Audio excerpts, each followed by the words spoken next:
Hello student, তোমরা যারা class 12 অর্থাৎ দ্বাদশ শ্রেণীর 4th সেমিস্টারের ছাত্রছাত্রী আছো, শিক্ষাবিজ্ঞান সাবজেক্টই আছে, তোমাদের জন্য আজকের ক্লাসটা খুবই গুরুত্বপূর্ণ। আজকের ক্লাসে তোমাদের এডুকেশন সাবজেক্টের সাজেশন নিয়ে আলোচনা করব এবং এই সাজেশনটা তোমাদের ABTA test paper base suggestion থাকছে, অর্থাৎ টেক্সট পেপারের প্রশ্নগুলো নিয়েই সাজেশন তৈরি করা হয়েছে। টেক্সট পেপারের কেমন প্রশ্ন নেওয়া হয়েছে এবং কিভাবে প্রশ্নগুলোকে এখানে ব্যবহার করা হয়েছে। ধরো যে প্রশ্নতে দেখছো দুটো স্টার আছে, মানে তোমাদের টেস্ট পেপারে এবিটিএ টেস্ট পেপারে যতগুলো সেট আছে সেখানে এই প্রশ্নটা দুবার রিপিট হয়েছে, সেই কারণে দুটো স্টার। তিনবার রিপিট হলে তিনটে স্টার। এইভাবে কিন্তু প্রশ্নগুলো এখানে সাজানো হয়েছে। আশা করি তোমরা প্রথম থেকে শেষ পর্যন্ত দেখো, খুবই উপকৃত হবে। এবারে তোমাদের বড় প্রশ্ন যেটা হয়, বড় প্রশ্ন তোমাদের প্রথম যে গ্রুপ আছে গ্রুপ সি থেকে ইউনিট 1 থেকে একটি 10 নম্বরের বড় প্রশ্ন থাকে, ইউনিট 2 থেকে একটি 5 নম্বরের প্রশ্ন থাকে। তারপরে গ্রুপ ডি এর আবার ইউনিট 1 থাকে, ইউনিট 1-এ একটি 5 নম্বরের প্রশ্ন এবং ইউনিট 2-তে একটি 10 নম্বরের প্রশ্ন। ইউনিট 2টা জানো তোমাদের রাশিবিজ্ঞানের অঙ্ক আছে।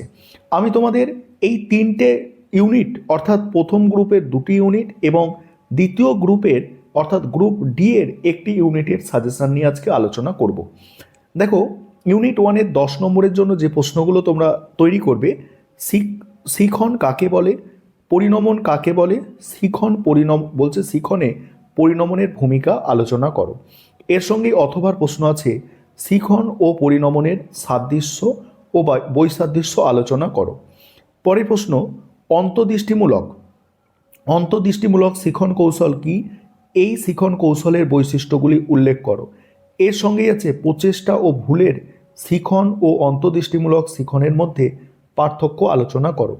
তারপরে স্পিয়ারম্যানের দ্বিউপাদান তত্ত্ব ও থাস্টনের দলগত উপাদান তত্ত্বের পার্থক্য। এই যে প্রশ্নগুলো আমি প্রথমে তোমাদের বলছি, এগুলো কিন্তু তোমাদের জন্য একদমই মোস্ট ইম্পর্টেন্ট প্রশ্ন। পরের প্রশ্ন বুদ্ধি কাকে বলে, বুদ্ধির কাজ ও বুদ্ধির পরিমাপ আলোচনা করো।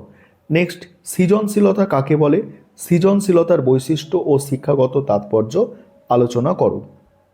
নেক্সট ব্যক্তিত্ব কাকে বলে, ব্যক্তিত্বের বৈশিষ্ট্য আলোচনা করো। পেশনা কাকে বলে, শিক্ষার্থীদের মধ্যে পেশনা সৃষ্টি করার উপায় আলোচনা করো।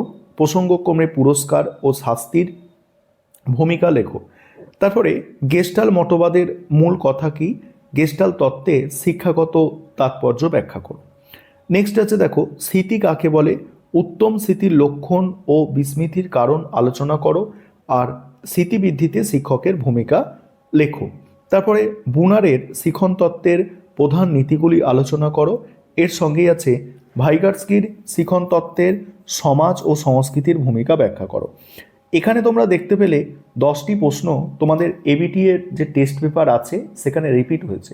এক্সট্রা যে প্রশ্নগুলো রিপিট হয়নি সেই প্রশ্নগুলো এই সাজেশনের মধ্যে রাখা হয়নি এবং তোমাদের এর আগেও আমি সাজেশন দিয়েছিলাম এবং এটা তোমাদের ABTA test paper base suggestion তোমাদের বললাম। এরপরে আবারও তোমাদের একটি লাস্ট মিনিট সাজেশন আমি প্রোভাইড করব, সেখানে প্রশ্নের সংখ্যা হয়তো আরও তোমাদের কম করে দেয়া হবে।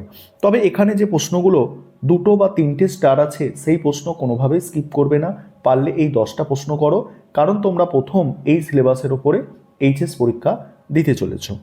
এবারে ইউনিট 2 থেকে দেখো 5 নম্বরের প্রশ্ন, ভালো থাকা বলতে কি বোঝো, এর বৈশিষ্ট্যগুলি উল্লেখ করো।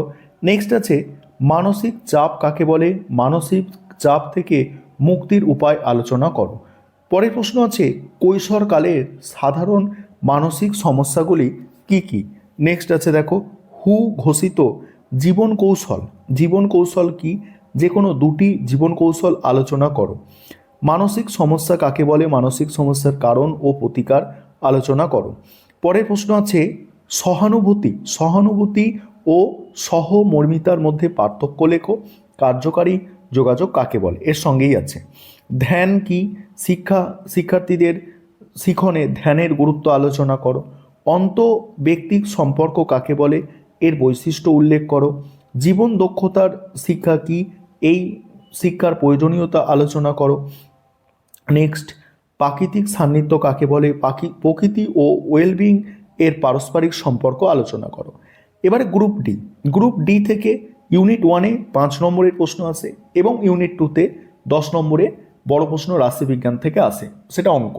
আমি এই ইউনিট পর্যন্ত আজকে সাজেশন আলোচনা করছি এবং তোমাদের যে রাশিবিজ্ঞান চ্যাপ্টারটা আছে ওই চ্যাপ্টারের সাজেশন একদিন আমি সেপারেটভাবে তোমাদের আমি আলোচনা করে দেব। এখন এখান থেকে দেখে নাও যে প্রশ্নগুলো তোমাদের করতে হচ্ছে। শিক্ষা প্রযুক্তি কাকে বলে, এর উদ্দেশ্য ও পরিধি আলোচনা করো। নেক্সট আছে আইসিটি শিক্ষাক্ষেত্রে আইসিটি কি, শিক্ষাক্ষেত্রে আইসিটি এর গুরুত্ব ও প্রভাব আলোচনা করো। তারপরে কম্পিউটার ভিত্তিক শিক্ষার সুবিধা অসুবিধা আলোচনা করো। নেক্সট আছে শিক্ষাক্ষেত্রে সিস্টেম অ্যাপ্রোচ কি, এর প্রয়োজনীয়তা ও সুবিধাগুলি আলোচনা করো। নেক্সট শিক্ষাবিজ্ঞানের টেকনোলজি ইন এডুকেশন ও টেকনোলজি অফ এডুকেশন এর পার্থক্য লেখো। তারপরে কম্পিউটার কি, কম্পিউটার কি শিক্ষকের বিকল্প হতে পারে, যুক্তিসহ আলোচনা করো। তারপরে আছে দেখো ডিজিটাল বিপ্লব কাকে বলে, শিক্ষাক্ষেত্রে ডিজিটাল বিপ্লবের প্রভাব আলোচনা করো। তারপর শিক্ষাক্ষেত্রে কম্পিউটার ব্যবহারের ক্ষেত্রগুলি উল্লেখ করো। এই ছিল তোমাদের লাস্ট মিনিট সাজেশন বলতে পারো। এটাই লাস্ট মিনিট সাজেশন ধরে এগাও তোমরা, কারণ এরপরে যে সাজেশনটা আমি দেবো তোমাদের সেটা খুব কম প্রশ্ন থাকবে, সেটা একদমই শেষ মুহূর্তে একটা সাজেশন তোমাদের আমি দেবো।